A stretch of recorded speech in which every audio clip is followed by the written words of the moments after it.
भारत के मुसलमानों के लिए भारत से अच्छा देश, हिंदू से अच्छा दोस्त और नरेंद्र मोदी से अच्छा नेता नहीं मिल सकता। पूरे दुनिया के अंदर आज भारत की प्रशंसा हो रही है कि इतने बड़े देश में न कोई दंगा है न फसाद है। एक बार वंदे मातरम के लिए जब कहा गया तब उन्होंने कहा नहीं, मैं भारतीय हूं, यही काफी है। हामिद अंसारी साहब इस देश के जो लोग हैं, पढ़े लिखे लोग हैं, वो उनसे पूछना चाहते हैं, पूरा देश उनसे पूछता है, आखिर जिस देश ने आपको नंबर 2 कुर्सी दी, यानी ये देश पूरी तरह हामिद अंसारी की इस बात को नकारता है। ये देश में सबका साथ, सबका विकास, सबका विश्वास है।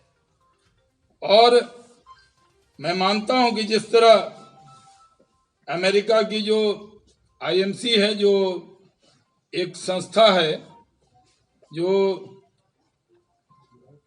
सिर्फ भारत को बदनाम करने में उनको जाना नहीं चाहिए था। दूसरा, वहां पर जाकर जो बातें उन्होंने कही, आईएमसी जिसके फाउंडर शेख उबैद पहले से ही बहुत सारा फंड इकट्ठा करके भारत को बदनाम करने के लिए जिस तरह का काम किया है, और उसने करीब 4,12,000 जो यूएस डॉलर है उसको खर्च किया, कभी बर्मा में, कभी अन्य चीजों में। और उसी के कार्यक्रम में जिस तरह हामिद अंसारी शामिल हुए और उस इवेंट में जिस तरह की गुफ्तगू की गई है, ये दुर्भाग्यपूर्ण है।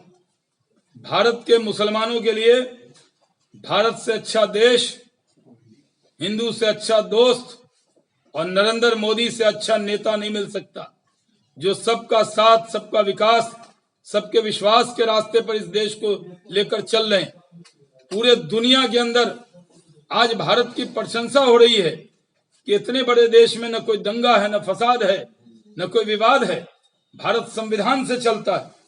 लेकिन हामिद अंसारी ने, जो पूर्व उपराष्ट्रपति रहे हैं, उन्होंने इस बात की भी कदर नहीं की है। उन्होंने पहले भी जब 2018 में अलीगढ़ मुस्लिम यूनिवर्सिटी में जिन्ना का पोर्ट्रेट लगाया गया था, तब भी उस वक्त उनका बयान पूरी तरह दुर्भाग्यपूर्ण था। जब शरिया अदालतों के पक्ष में बयान देकर उन्होंने एक विवाद खड़ा किया था। 2017 में ही हामिद अंसारी जो पॉपुलर फ्रंट ऑफ इंडिया के एक कार्यक्रम में जब गए थे तो उनकी एक आलोचना हुई थी। उसी तरह प्रधानमंत्री नरेंद्र मोदी जी के पहल पर 21 जून अंतर्राष्ट्रीय जो योग दिवस मनाया गया, उसमें भी 190 से ज्यादा देशों ने उसमें भाग लिया। लेकिन उस वक्त उस कार्यक्रम में राष्ट्रपति प्रणब मुखर्जी साहब, हमारे नेता नरेंद्र मोदी जी, कई केंद्रीय मंत्री शरीक हुए, लेकिन हामिद अंसारी साहब ने उसमें शरीक होना बहुत जायज नहीं समझा। उन्होंने जिस तरह की बातें की, वो देश पहले से, जब उन्होंने एक बार वंदे मातरम के लिए जब कहा गया तब उन्होंने कहा नहीं, मैं भारतीय हूं, यही काफी है। हामिद अंसारी साहब इस देश के जो लोग हैं, पढ़े लिखे लोग हैं, वो उनसे पूछना चाहते हैं, पूरा देश उनसे पूछता है, आखिर जिस देश ने आपको नंबर 2 कुर्सी दी, यानी उपराष्ट्रपति की कुर्सी दी, जिस देश ने इतना सम्मान दिया, कई राज्यों में आप भारत के एम्बेसडर रहे, कई राज्यों में भारत का प्रतिनिधित्व किया, और आपकी जहन और आपका दिमाग इतना भारत के लिए ऐसा क्यों है, ये देश जानना चाहता है। जब 3 साल पहले जब सुप्रीम कोर्ट में एक बार राष्ट्रगान अनिवार्य करने की बात और मद्रास हाई कोर्ट ने वंदे मातरम के बारे में जब कहा था, तब उन्होंने ये बात कही। उपराष्ट्रपति के तौर पर कार्यकाल के आखिरी दिनों में अगर आपके अंदर लगता था इस देश में आपको, या ऐसा लगता था कि किसी समाज को कोई सम्मान नहीं मिल रहा है, तो आपको पहले कहना चाहिए था।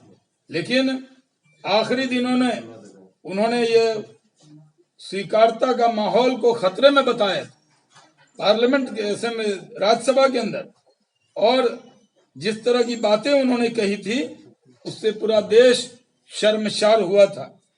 और उनका यह कहना कि इस देश के बड़ी तादाद में लोग अपने को असुरक्षित समझते हैं, ये दुर्भाग्यपूर्ण है। पूरा देश इस बात पर उनकी आलोचना करता है।